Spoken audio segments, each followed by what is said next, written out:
Yeah, blast me. You can take an African out of Africa, but you can't take Africa out of African.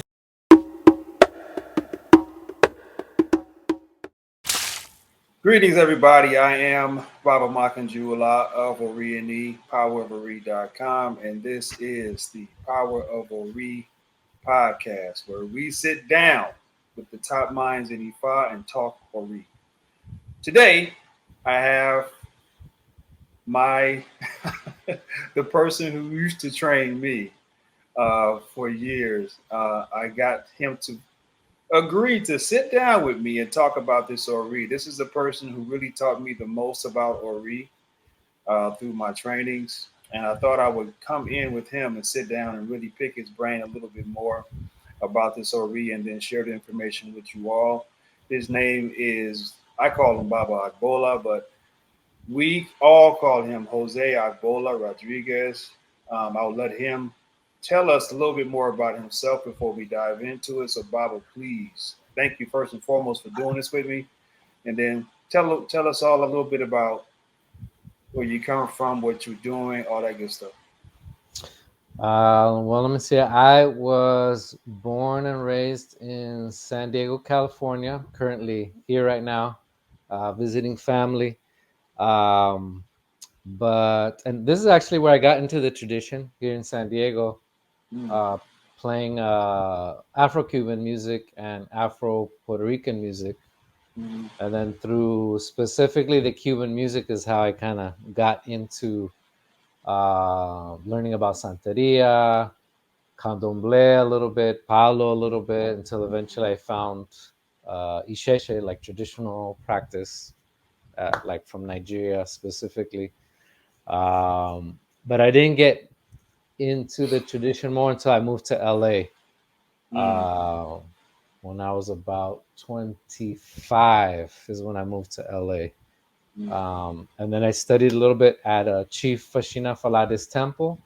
I was there mm, until about, let's see, I moved to LA probably 2001, 2002. And then I was at Chief Fashina's temple until 2009. And then from about 2009 to basically now, I've been studying formally with Chief Shalagba de Popola, although I met him for the first time in 2004 when I went to Nigeria for the first time. mm. So that's how I've kind of gotten to the tradition, and I'm still in the tradition. Now, what are you doing in the tradition now?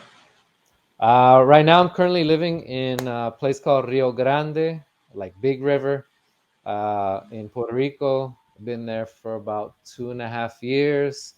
I'm currently the kind of the trainer of the temple that's there in Puerto Rico, Oshe Balefon Temple. Dolu's Rafa Maya, Ori Mm, Midara. And I'm mm, currently basically training all the folks there, trying to get them up to par so they can start working, mm. learning more Ifa, different things like that. So that's what I'm currently doing now. I say, Baba. Oh. I say, Baba. All right, let's dive into this now. Mm-hmm. I'll start with the first one. Since it's called Power of Ori, let's just lay the foundation.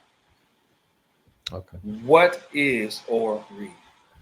So Ori is composed of several parts, several aspects.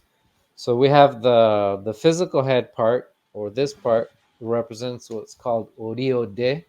Mm-hmm. Oriode refers to your physical head, but it also refers to destiny.